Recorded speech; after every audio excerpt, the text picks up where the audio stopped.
On m'entend en tout cas suffisamment. Bonsoir et merci d'être là. Oui, c'est moi. Bonsoir et bienvenue à tous.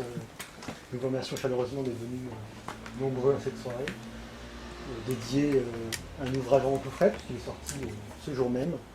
Donc, Exercice spirituel, leçon de la philosophie antique, dont nous recevons aujourd'hui l'auteur, M. Xavier Pavie, qui est docteur en philosophie, professeur associé à l'Institut de recherche philosophique de l'Université Paris-Ouest, et il est également directeur de l'Institut ISIS de l'ESSEC Business School, où il enseigne également. Vos travaux de recherche portent sur la tradition des exercices spirituels de l'Antiquité jusqu'à l'époque contemporaine. C'est votre premier livre aux belles lettres. Il s'attache à donner une vision globale des exercices spirituels, effectivement du début en Grèce antique, à partir de Socrate, jusqu'à l'époque contemporaine. Enfin, celui-là jusqu'au XVIIIe siècle, et un second volume sortira prochainement, qui ira jusqu'au XXe siècle. Je pense que vous pouvez commencer. Merci. Effectivement, je travaille sur les exercices spirituels depuis de nombreuses années. J'essaye de... Enfin, la question qui se posait, c'est quels sont les exercices spirituels dans la philosophie contemporaine. Il a fallu en passer par l'Antiquité. Et c'est ce que je vais m'atteler à faire et à présenter aujourd'hui. Donc je compte faire la présentation en 3 temps. Le premier temps sera l'enjeu des exercices spirituels, dans lequel ce sera peut-être un tout petit peu technique, mais je passerai rapidement. Je reviendrai ensuite sur les grands principes des exercices spirituels au sein des 3 écoles majeures qui sont à la fois l'épicurisme, le stoïcisme et le cynisme. Et enfin, je tenterai d'expliquer leur évolution au-delà de l'Antiquité. Et ça donnera après lieu à certainement des questions entre nous. Comme Foucault le mentionne de façon assez claire, hein, toute question philosophique est au départ une question personnelle. Et la question ici, elle est comment mieux vivre ? Comment mieux réussir à vivre, voire même supporter de vivre ? Il s'avère que cette question est la question fondamentale de la philosophie antique, qui est alors considérée comme une discipline à aider l'homme justement à mieux vivre, à mieux être, à vivre de ce qu'il jouit, plutôt qu'à vivre soumis de ses passions finalement jamais assoumies. Pour cela, se constituent dans l'Antiquité des exercices spirituels qui sont à la fois des discours, intérieurs ou extérieurs, et une mise en œuvre. Pierre Hadot, puis Michel Foucault ont mené de nombreuses recherches sur ce thème des exercices spirituels que nous prolongeons ici, selon 2 axes. D'une part, un approfondissement autour de 3 écoles majeures, je l'ai dit, sur ce thème, et une analyse autour de la philosophie contemporaine, qui est le deuxième tome, avec en perspective toujours 2 axes. La première perspective qui nous intéresse, c'est la manière de vivre. La manière de vivre, car l'exercice spirituel, dont la portée ne fait référence ici évidemment qu'à la dimension d'un travail de l'âme en soi, sur soi et pour soi, ne peut prendre en réalité finalement qu'avec 2 versants, que sont théoria et praxis, qui sont finalement la théorie et la mise en œuvre. Toutes les philosophies, les écoles philosophiques étudiées, articulent les 2 axes. Et c'est pour ça qu'il y a une sélection d'entre elles. Seule la vie du philosophe, son comportement, sa personnalité, constituent en fait l'accomplissement de la notion complète, intégrale de la philosophie. Ainsi, pour citer Pierre Hadot, qui nous donne l'enjeu de cette recherche autour des exercices spirituels, le discours philosophique doit toujours être compris dans la perspective du mode de vie, dont il est à la fois le moyen et l'expression, et en conséquence que la philosophie est bien avant tout une manière de vivre, ce qui toutefois est étroitement lié au discours philosophique. Cela est en fait dans une pleine filiation à Socrate, à qui l'on demandait la définition de la philosophie, au lieu de la dire, je la fais voir par mes actes. L'enjeu des exercices spirituels est donc important à comprendre, et comprendre également qu'ils ne sont pas une finalité, ils ne sont que des outils des exercices spirituels. La finalité, c'est la tension vers une liberté intérieure, un état dans lequel le moi ne dépend que de lui-même. C'est un moi qui est, que l'on dit évolutif, qui va se situer à 3 niveaux. Ce moi à 3 niveaux, le premier que l'on commence est celui dit de la conscience sensible. La conscience sensible, c'est ce qui forme le corps d'une seule et même entité, avec la conscience.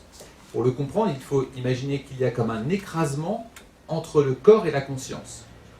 S'il y a un écrasement entre corps et conscience, il y a finalement pour conséquence un oubli ou un déni de l'esprit. Et dès lors, on ne peut pas travailler dessus. Le second niveau du moi, c'est la reconnaissance, c'est la conscience que l'âme va avoir de sa capacité à la réflexion, à réfléchir.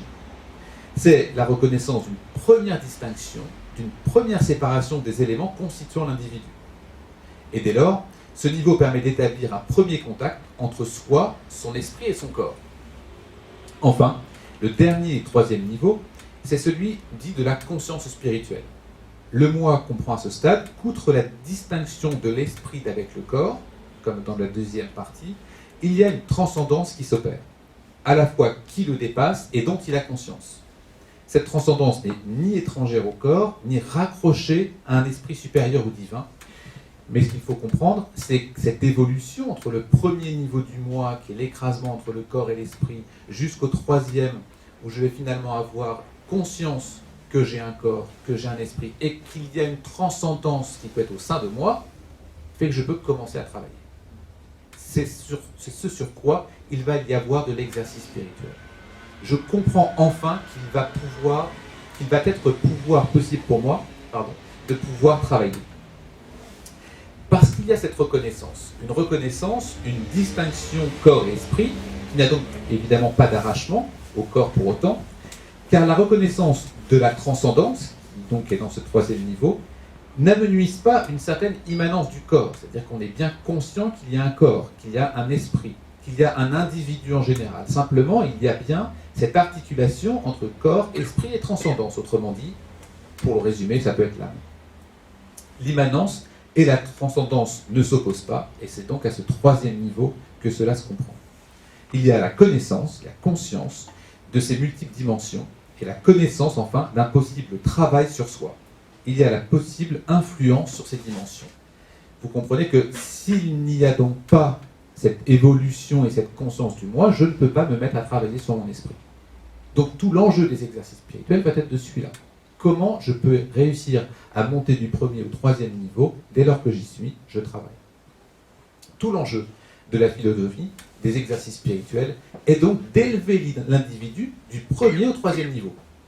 Par le biais de différentes techniques, de différentes méthodes, les exercices spirituels vont permettre à l'homme du commun, peu conscient de lui-même par nature, d'être conduit à une certaine, on va dire, maturité spirituelle, qui, une fois qu'il aura quitté l'ignorance du chemin de l'ignorance de soi, l'amènera à celui de la réalisation de soi. On va parler également parfois de culture de soi ou de technique de soi.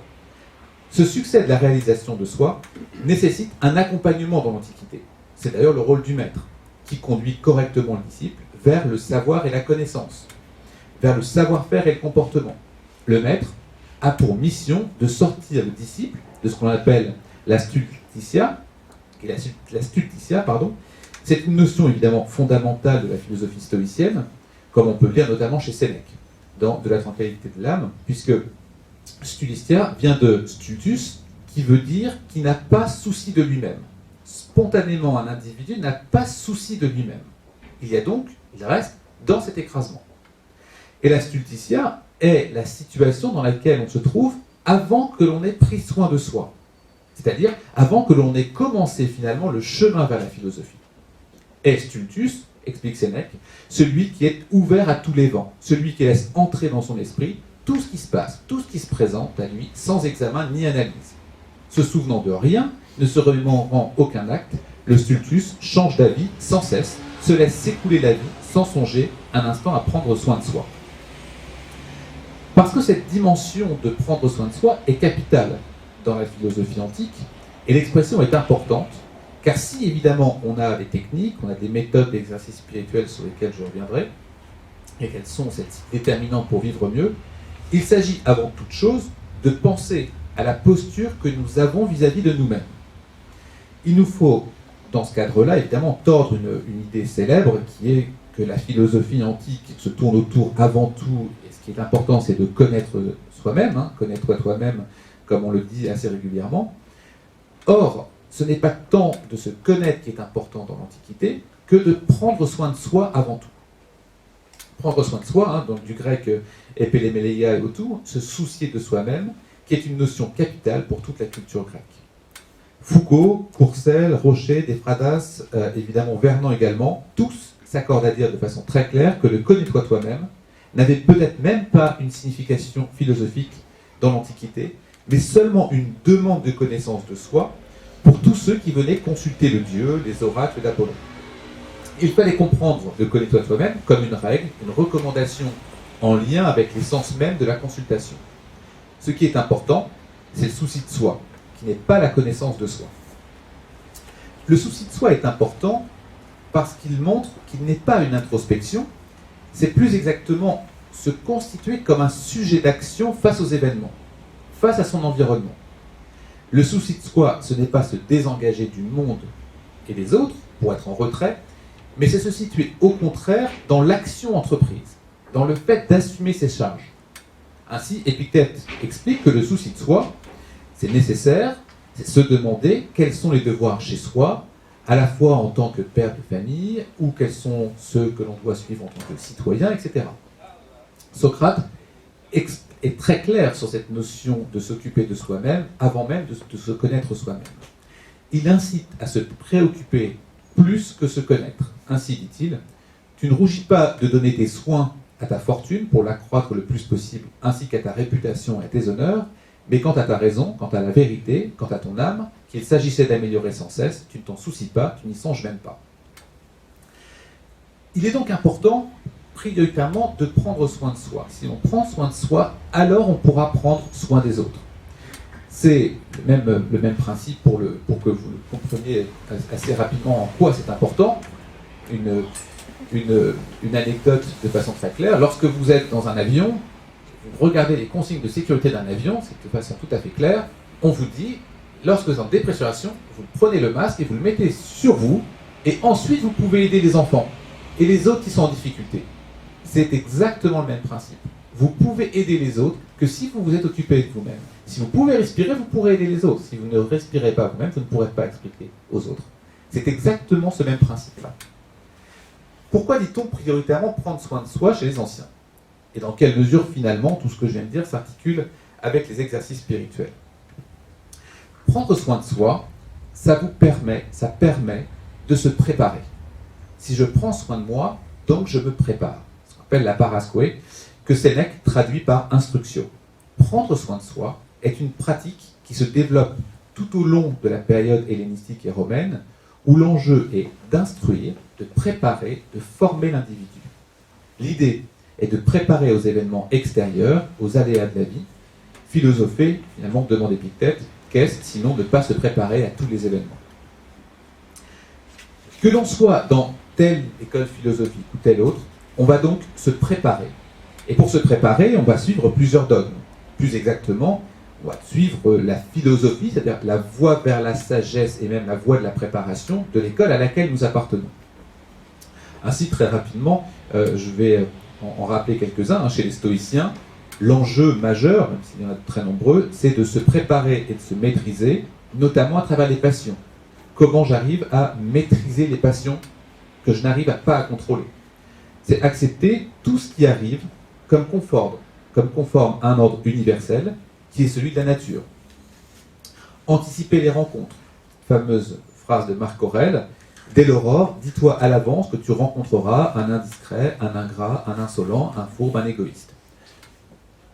Quand vous prenez le périphérique le matin, si vous dites ça avant, par exemple, ça marche, mais on comprend mieux. Avoir chaque jour la mort devant les yeux pour l'apprivoiser, ne pas la craindre, et se rappeler que nous allons mourir. Accepter que certaines choses, évidemment fondamentales, dépendent de nous, et d'autres n'en dépendent pas. Épictète, qui dans son manuel nous précise, ne cherche pas à ce que les événements soient comme tu veux, mais veuille que les événements soient comme ils sont, et tu seras dans la sérénité. Cette dimension importante chez les stoïciens fait souvent dire aux chercheurs que les exercices spirituels sont essentiellement stoïciens, et qu'il y a après une appropriation chez les épicuriens et cyniques, mais qu'ils sont essentiellement stoïciens. Ce que j'ai cherché à montrer dans la suite de Pierre Hadot et de Foucault, c'est bien que les épicuriens, évidemment, sont pleinement dans les exercices spirituels. Ainsi, prendre soin de l'âme en énonçant plusieurs propositions pour suivre une vie meilleure. Chez les épicuriens, l'une des propositions les plus fondamentales, proposition que la vie, évidemment, est fondée sur le plaisir et l'évitement des déplaisirs. C'est ce qu'on appelle l'ataraxie. Et cette ataraxie-là, c'est évidemment la frugalité, comme vous le savez ou pas, mais Épicure était surtout tourné vers manger du pain, boire de l'eau, et c'est tout. Il faut se méfier évidemment toujours des restaurants marqués chez Épicure, des choses comme ça, quand même extrêmement austère, ce qu'il mangeait lui-même, et qu'il considère que le plaisir est évidemment facile à obtenir, et pour Épicure, le plaisir est important, il faut viser le plaisir, mais pour avoir du plaisir, selon Épicure, c'est très clair, il faut avoir très peu de besoins. Et moins on a de besoins, plus on atteint le plaisir facilement. Et pour ça, c'est très simple, et il le dit de façon très claire, il faut subvenir qu'aux désirs naturels et nécessaires pour vivre heureux, évidemment, c'est manger et boire. Cela s'oppose aux désirs naturels et non nécessaires. Plusieurs exemples, mais l'exemple qu'il prend notamment, ça va être l'activité sexuelle, qui dit c'est un désir naturel mais non nécessaire. Il n'y pas encore lu Freud. Et désir non naturel et non nécessaire, recherche de pouvoir par exemple, où il va qualifier cette recherche de pouvoir et d'argent comme non naturel et non nécessaire. Si pour lui, on ne subvient qu'au désir naturel et non nécessaire, naturel et nécessaire pour vivre heureux, c'est-à-dire manger et boire, alors nous avons le plaisir. Alors nous réussissons finalement à être heureux.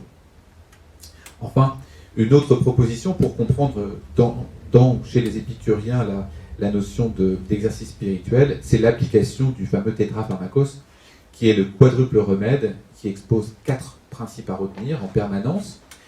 Les dieux ne sont pas à craindre, parce que selon lui, les dieux, ou bien ils seraient là, et dans ces cas-là, ça se saurait, mais dans ces cas-là, s'ils ne sont pas là, il n'y a pas à les craindre. La mort n'existe pas, puisque pour Épicure, il est clair que la mort, tant que nous sommes vivants, elle n'existe pas, et lorsque nous sommes morts, elle n'existe plus.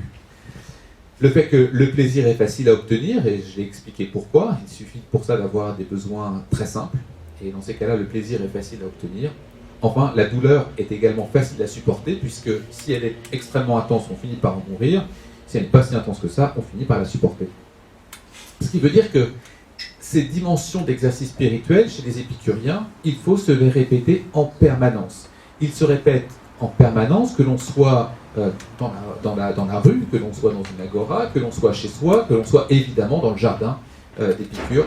Donc toutes ces caractéristiques-là, il y a bien une nécessité en permanence à se les répéter en permanence, je le répète. La dernière école qui semble fondamentale pour les exercices spirituels, ce sont les cyniques. Les cyniques qui vont avoir comme principe de dire qu'il faut se suffire à soi-même. Vous verrez que chacune des écoles, effectivement, a ses propres points communs, quand bien même ils sont extrêmement concurrentes les unes des autres. Pour les cyniques, les plaisirs, comme les passions, sont trompeurs, nuisibles et éphémères. Il s'agit donc de s'en méfier. Ça ne veut pas dire d'ailleurs qu'il faut s'en écarter, mais s'en méfier. Se méfier aussi de la fortune. Le pouvoir et la propriété chez eux, les cyniques, sont des éléments à manier avec prudence pour assurer une vie limitant les soucis. Même si, contrairement à d'autres écoles, il ne s'agit pas de le rejeter, simplement de ne pas en être dépendant. C'est très différent des autres écoles où effectivement il va falloir se méfier de la fortune, se méfier des pouvoirs, etc. Les cyniques, très clairement, vont pouvoir utiliser de certains plaisirs en disant simplement « méfions-nous de ne pas en être dépendants ». Ce qu'il faut viser pour les cyniques, quand l'ataraxie était chez les stoïciens, c'est plutôt l'apathie. L'apathie, c'est pas le bonheur, ça réside dans la volonté de se retrouver dans un état suffisamment serein pour affronter les aléas de la vie, du quotidien, sans évidemment, toujours comme les mêmes, pour éviter d'éprouver des souffrances. Pour atteindre l'apathie, les cyniques invitent à se conformer à 2 ordres. un, le monde animal, deuxièmement, le monde divin. D'une part, les dieux n'ont pas de besoin.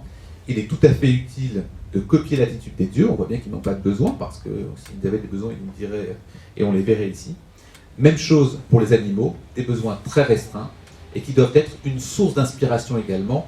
Probablement que vous connaissez cette fameuse anecdote où Diogène, le cynique, est dans la rue et il voit un chien en train de boire sur une flaque d'eau, et lui-même, ayant une écuelle, se trouve vraiment dans un luxe qui est totalement inacceptable et jette son écuelle. Finalement, il pourra boire comme un chien directement dans une flaque d'eau. Les animaux sont pour lui une source d'inspiration. C'est quelque chose qui sera très intéressant ensuite dans la philosophie contemporaine, par exemple chez quelqu'un comme Henri David Thoreau, etc., qui va beaucoup s'inspirer des animaux. Cela posé, il faut s'entraîner à suivre ces principes philosophiques et ces pratiques. Dès lors, il faut que nous utilisions ces exercices pour qu'ils entrent en nous. Tous les dogmes dont j'ai parlé sur les trois écoles, épicurien, stoïcien et cynique, sont les dogmes que l'on entend par les maîtres dans l'Antiquité. C'est cela qu'il faut apprendre, mais ensuite il faut des pratiques, il faut des exercices.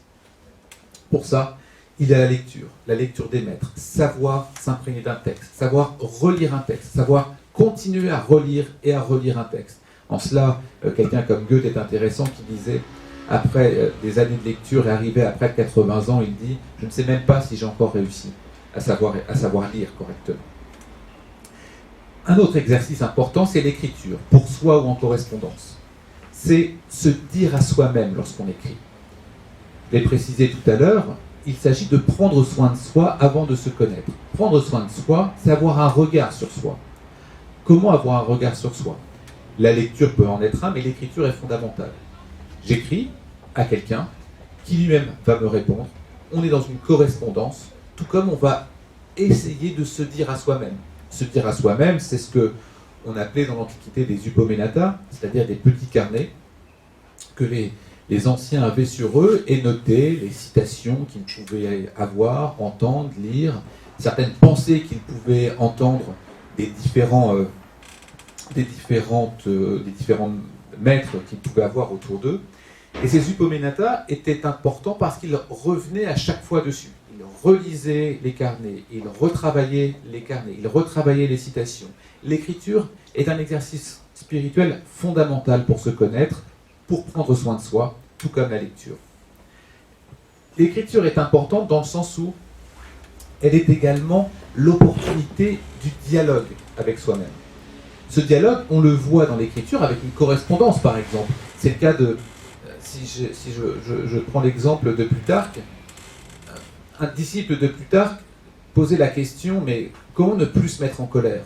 Il lui écrit, il dit, voilà, je suis en permanence en colère, je n'arrive pas à me contrôler, etc. Comment je peux faire pour arrêter de me mettre en colère?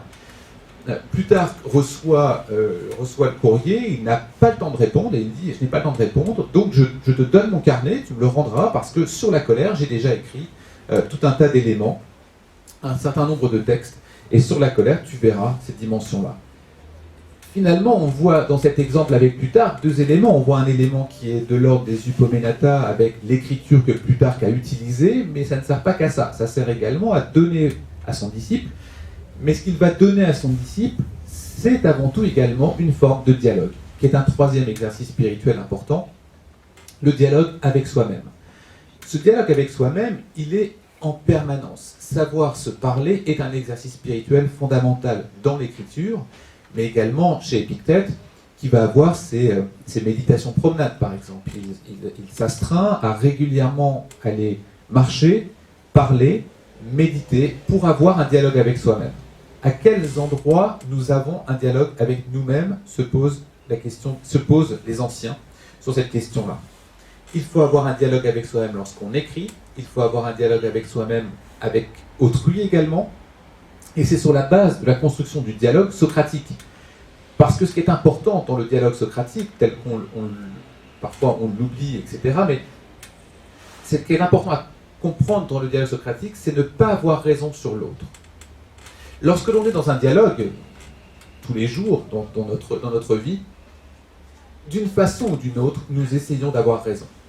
On essaye d'avoir raison avec nos arguments, avec les preuves que l'on peut avancer, avec l'intonation que l'on peut avoir, avec les gestes que l'on peut avoir.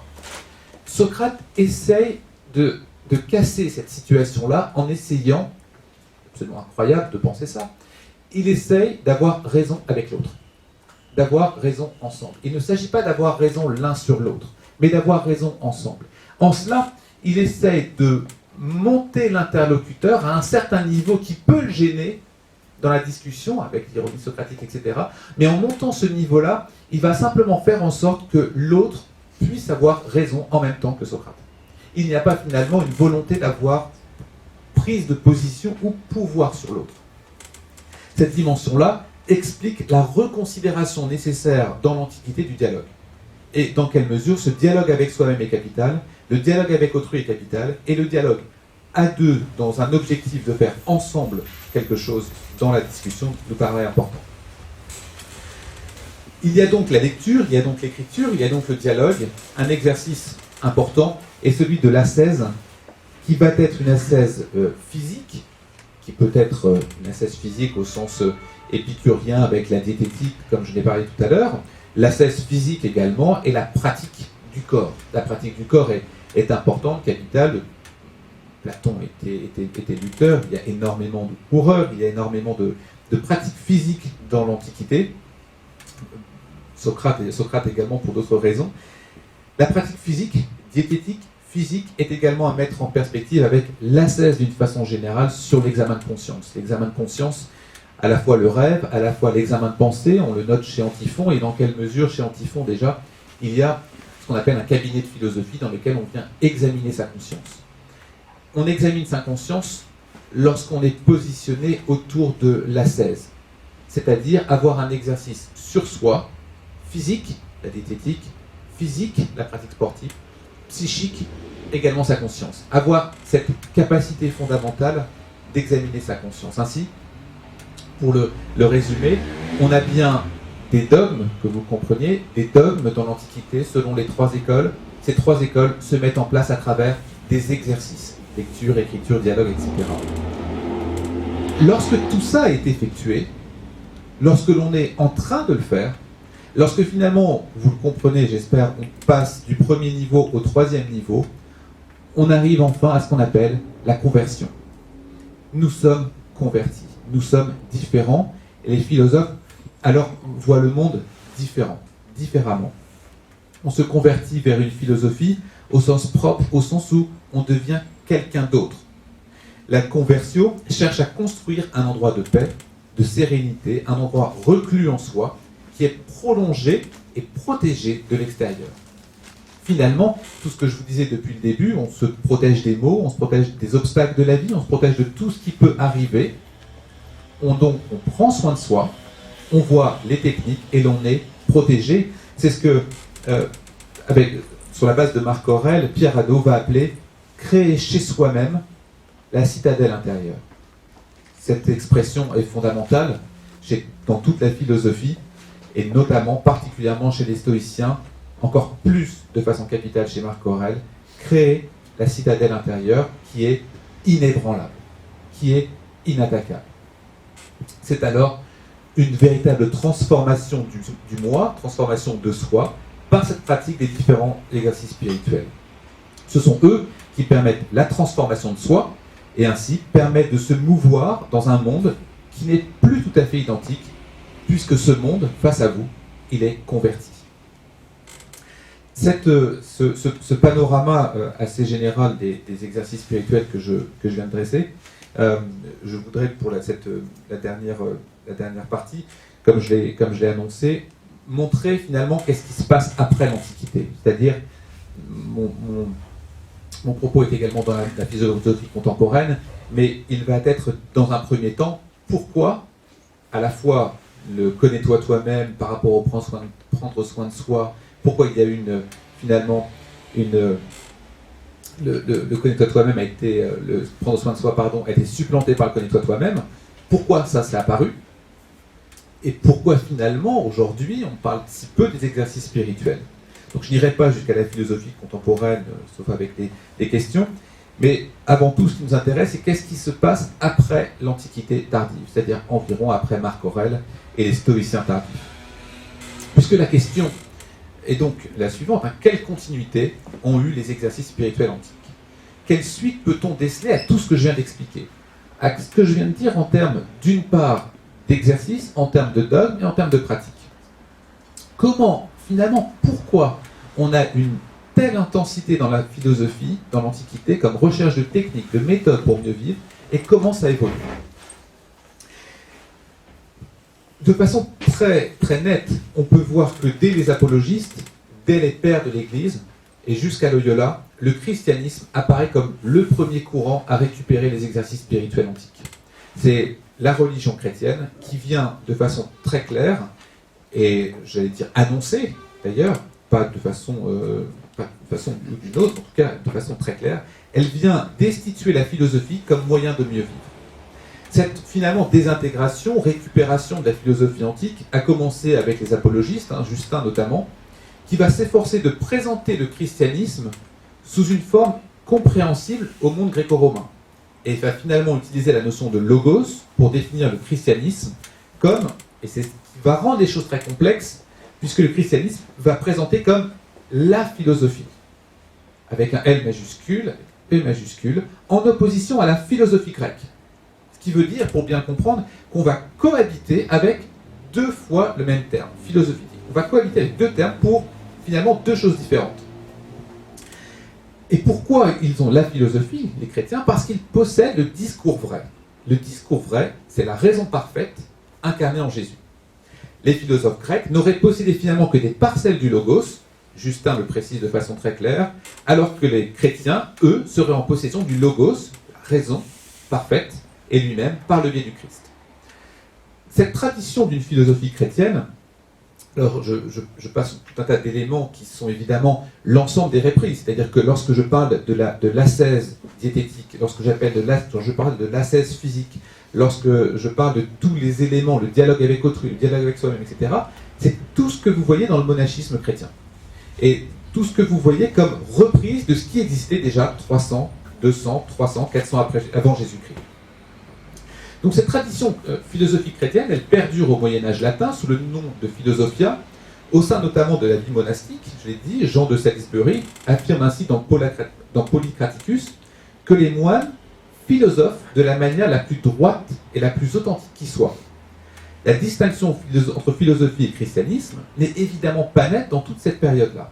Il y a un travail apologétique très important et complexifie la distinction. C'est que si le philosophe, contrairement au moine, est dans la cité, n'est pas retiré du monde, il n'en demeure pas moins que le moine reprend effectivement, comme je l'ai dit, l'ensemble des attributs du philosophe. Le moine va se mettre à méditer, il va avoir un comportement ascétique, tout ce que les anciens avaient déjà, comme je l'ai expliqué avec notamment Épicure. L'articulation des exercices spirituels et de la philosophie s'accompagne donc d'un style de vie, d'une attitude spirituelle, et la spiritualité chrétienne a recueilli finalement l'ensemble de l'héritage de la philosophie antique, des pratiques spirituelles, et dans le Moyen-Âge monastique, aussi bien que dans l'Antiquité, philosophia désigne non pas une théorie ou une manière de connaître, mais une sagesse vécue, une manière de vivre selon la raison. Le Moyen-Âge est chrétien et, je cite en cela Pierre Hadot, la philosophie devient servante de la religion. Elle devient l'outil que la religion va utiliser. Toutefois, sous différents aspects, certaines philosophies de la Renaissance, la philosophie classique, la philosophie moderne, gardent profondément ancré en leur sein la philosophie antique, les exercices spirituels, et c'est toute une partie très complexe qui est à démêler et essayer de comprendre à partir donc, de la philosophie dans l'Antiquité tardive, pendant le Moyen-Âge, jusqu'à finalement les débuts de la Renaissance, etc., à quel endroit exactement on a une filiation parfaite avec les anciens. C'est-à-dire qu'on n'a pas finalement de porosité entre les philosophes chrétiens et les philosophes se réclamant de l'Antiquité. Un des premiers qu'on peut commencer à voir, ça va être Erasme avec l'humanisme, mais de façon assurée, on peut voir ça chez Montaigne.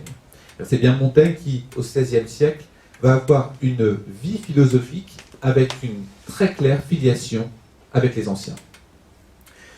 Montaigne est dans une vie philosophique que l'on voit de façon très claire dans le livre qu'il a publié, dans les essais, et il va avoir tout un tas d'éléments, tout un tas de reprises qui est extrêmement intéressant parce qu'il va être comme une forme de réceptacle, et pas un bon mot, mais utilisons-le pour le faire comprendre, un réceptacle à la fois du stoïcisme, du cynisme et de l'épicurisme.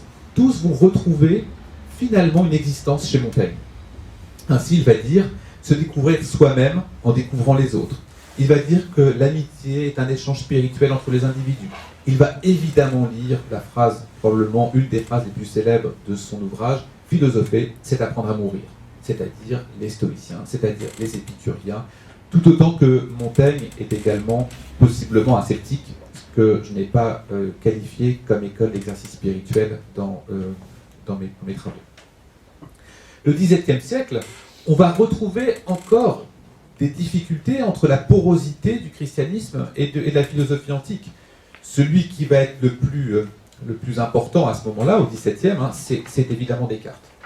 Les méditations métaphysiques sont une véritable expérience philosophique à travers le doute cartésien qu'il va obliger à expérimenter.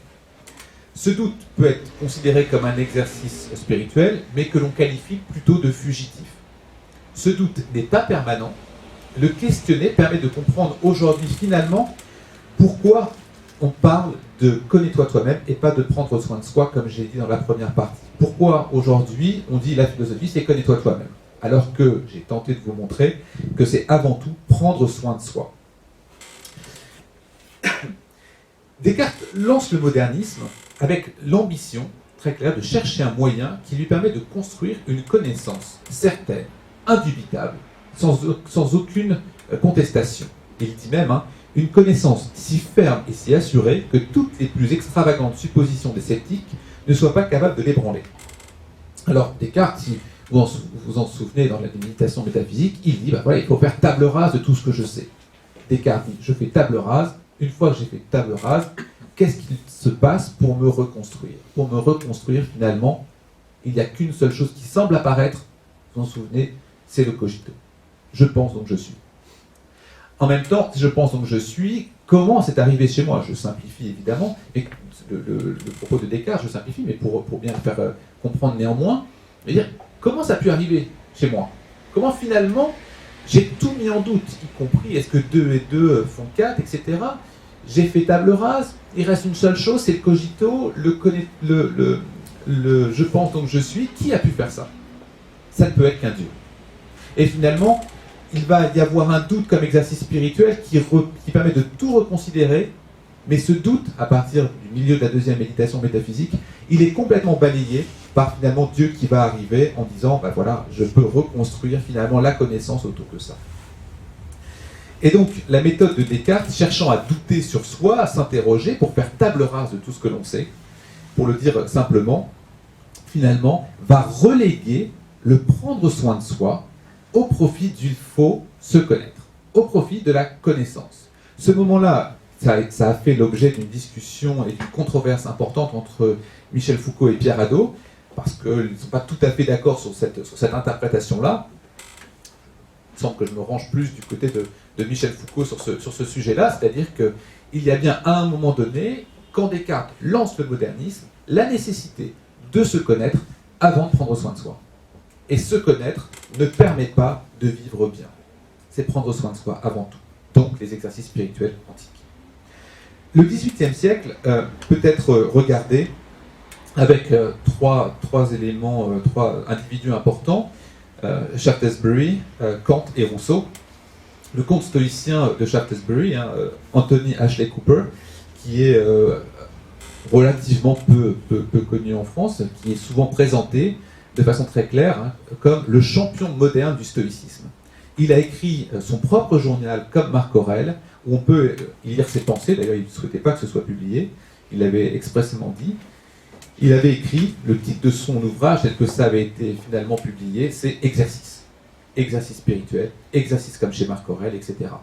Et il va dire cette phrase, quel rôle peut être plus aisé et plus heureux que celui qui consiste à vivre désintéressé et indifférent. Souvenez-vous ce que j'ai dit sur les stoïciens, ne pas être dépendant. Il continue, parce que libre de tous ces liens et ces petites considérations viles qui nous font dépendre des autres. Donc en plein stoïcien, il est pleinement dans cette notion importante de se dire qu'est-ce qui dépend de soi, qu'est-ce qui n'en dépend pas. En stoïcien, il s'interroge également sur la mort qui ne dépend pas de soi et il s'agit de savoir l'accueillir comme toute nouvelle chose qui arrive. Je cite, « Tu es condamné à mort, qu'en est-il à présent? Comment cela est-il reçu à l'intérieur? Si c'est avec calme, alors tout est mieux. » Il est dans une filiation pleinement assurée des anciens. Pour savoir comment agir, il dit de façon simple comment aurait fait Socrate ou Épictète. On est ici au XVIIIe siècle. XVIIIe, ça va être évidemment aussi celui de Kant. Kant qui, dans la métaphysique des mœurs, va avoir de nombreux chapitres sur les devoirs envers soi-même. On retrouve cet espace et cette essence important qui va être, il va le dire tel quel, l'estime de soi, qui est un devoir moral. Avec des accents, évidemment, qu'on lui connaît, il considère que l'individu doit avoir le sentiment que siège en lui un tribunal intérieur où s'élabore la conscience morale. Ce tribunal intérieur est déjà présent chez les stoïciens, où l'on va essayer, notamment à travers le dialogue, à travers l'écriture, de prendre une distance vis-à-vis de soi-même. Si j'arrive à prendre une distance vis-à-vis de moi, alors je peux me porter en juge de moi-même. Il s'agit de penser, de s'élaborer comme un autre, avec une puissance nouvelle incorporée en soi. Celle-ci doit être perçue comme la voix de la conscience que l'on craint et qui veille sur ses propres comportements, avec le risque évidemment, si l'on se juge comme un tribunal intérieur, un risque, la double personnalité d'après laquelle l'homme qui, dans sa conscience, s'accuse, se juge, doit se concevoir lui-même. Ce double moi doit comparaître tremblant à la barre d'un tribunal qui lui est pourtant confié en personne. Le dernier philosophe que je convoquerai ce soir pour cette notion du XVIIIe siècle, considérant ensuite qu'on rentre dans l'espace contemporain, est Rousseau. Cherchant à être cohérent avec sa condamnation de la société contemporaine dépravée, Rousseau quitte la société civile quelques mois après avoir reçu le prix de l'Académie de Dijon, et il prend alors la décision de mettre en accord sa pensée et ses écrits, ce que j'ai dit dans l'introduction, comment articuler théoria et praxis. Et il le met avec son style de vie qu'il va appeler « ma réforme ». Rousseau, qui connaît bien les écoles de l'Antiquité, élabore alors le rousseauisme comme manière de vivre philosophique. Il insiste pour cela sur tous les aspects, y compris vestimentaires. Pensez à ce que je vous ai dit, notamment d'Épicure. Il dit, Rousseau, pas de bas blanc, pas de dorure, de coiffure, une perruque toute simple et un bon gros habit de drap. Il dit, j'ai déraciné de mon cœur les cupidités et les convoitises qui donnent un prix à tout ce que j'ai quitté. J'ai renoncé à la place que j'occupais alors que pour laquelle je n'étais nullement propre. Je me mis à copier de la musique, occupation pour laquelle j'avais toujours eu un goût décidé. Je ne bornais pas à ma réforme aux choses extérieures. Je sentis que cela même en exigeait une autre plus pénible, sans doute, mais plus nécessaire dans les opinions. Ainsi, cette dernière partie très rapide, et je vais conclure, cette dernière partie très rapide est simplement pour souligner dans l'ouvrage qu'il y a de l'exercice spirituel antique, qu'il se détermine avec des dogmes dans chacune des écoles. Dans chacune des écoles, on va pratiquer avec la lecture, avec le dialogue, avec les écrits, des exercices spirituels. Ceux-là vont continuer à vivre plus tard. Ils vont continuer à exister dans la philosophie tardive, dans la philosophie moderne et la Renaissance. Dès ses origines, la philosophie est exercice spirituel. Elle est exercice spirituel et son enjeu prédominant est de travailler, d'exercer son âme, d'exercer son esprit pour vivre du mieux possible, faire face aux obstacles que la vie apporte nécessairement. Quand on pratique les exercices spirituels, lorsqu'on les met en œuvre, elles permettent le fait de prendre soin de l'âme pour les anciens. Et alors ils sont véritablement une pharmacopée, ils sont une véritable médecine, ils sont thérapie. C'est ce que va dire évidemment les épicuriens, également les stoïciens. La philosophie est le soin de l'âme, qui permet à celui qui les met en œuvre alors de vivre du mieux possible. Tant dans les discours, les pratiques, les théories, l'exercice spirituel traverse toute la philosophie antique, hellénistique, romaine, toute école confondue. Ce qu'il est important de noter, c'est que les exercices spirituels ne sont évidemment, comme je l'ai dit, que de simples outils. Ce n'est pas une finalité, la finalité c'est bien de vivre mieux. Les méthodes, les techniques de soi qui vont être utilisées comme l'ascèse, je l'ai dit, la méditation, la correspondance, l'écriture, l'exercice physique, l'examen de conscience, la diététique, etc., n'ont qu'un seul but, faire en sorte que celui qui s'exerce prenne soin de lui-même. Aussi large et varié soit-il, les exercices spirituels ont cette fin qui est l'epelemelea eotu, dont le corollaire est le mieux-être, le mieux-vivre, voire même un certain bonheur. Ainsi, l'histoire de la philosophie, par ses reprises, mais également ses confiscations, ses réappropriations, notamment par le christianisme ou par d'autres, a mis la connaissance de soi au premier plan, ce qu'on appelle le gnosis éoton, comme principe directeur. Mais ce principe n'est valide que comme dispositif se vouant à l'ultime but, c'est de prendre soin de soi. Les anciens ont cherché dans leur ensemble à forger des outils pour savoir comment faire face aux obstacles de l'existence, et tous les exercices spirituels constituent ensemble des techniques et méthodes établies grâce à des pratiques. L'exercice spirituel a cette démarche très particulière qu'il est extrêmement individuel et en même temps se met en œuvre par un maître, se met en œuvre parce que je me confronte aux autres, se met en œuvre parce que je suis dans une communauté.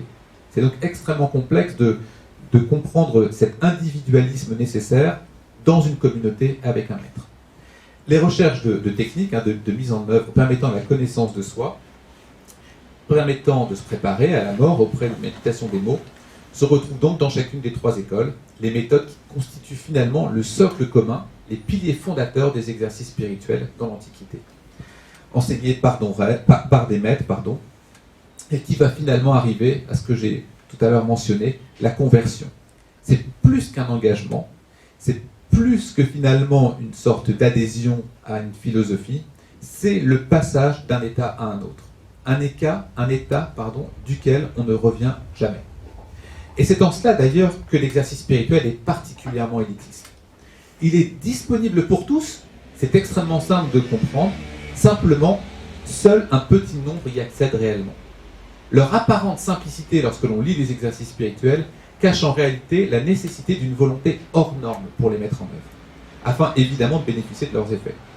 De même, la diffusion en permanence sur un jardin, sous un portique, sous un marché en permanence, n'est pas pour autant le fait que les exercices spirituels sont devenus populaires. C'est au contraire parce qu'ils sont rares, difficiles, élitistes, que les anciens cherchaient le plus possible à en parler, à être étendus par un plus grand nombre. Si le désir d'accès à la sagesse est partagé par tous, les voies complexes qui y mènent découragent la grande majorité. Il n'empêche que les exercices spirituels demeurent en permanence. Ainsi, Hadot le dit, « À mes yeux, le modèle de la philosophie antique est toujours actuel, ce qui signifie une quête de la sagesse qui est toujours possible. Je dirais seulement qu'il y a, me semble-t-il, des attitudes universelles, fondamentales de l'être humain lorsqu'il cherche la sagesse. Si les exercices spirituels naissent dans la philosophie antique, s'ils évoluent et se développent au-delà de cette période, ces exercices perdurent, et tant mieux pour nous, dans la philosophie du Moyen-Âge, la Renaissance, l'âge classique, comme j'ai essayé de le montrer à la fois avec Montaigne, Descartes, Shaftesbury, Kant ou Rousseau.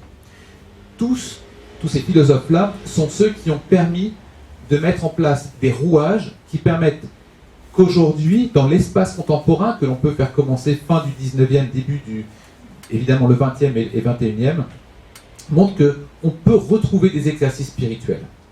Ce n'est pas l'objet de ce soir, mais on peut évidemment voir ça de façon très nette à partir d'Emerson, en passant par Wittgenstein, en passant par Peirce, les pragmatiques, évidemment Foucault en tant qu'individu, évidemment Thoreau, vont contribuer également, et grâce à cela, à prolonger les anciens. Et on peut voir cette filiation des anciens, de pouvoir philosopher et continuer à considérer la philosophie comme une manière de vivre.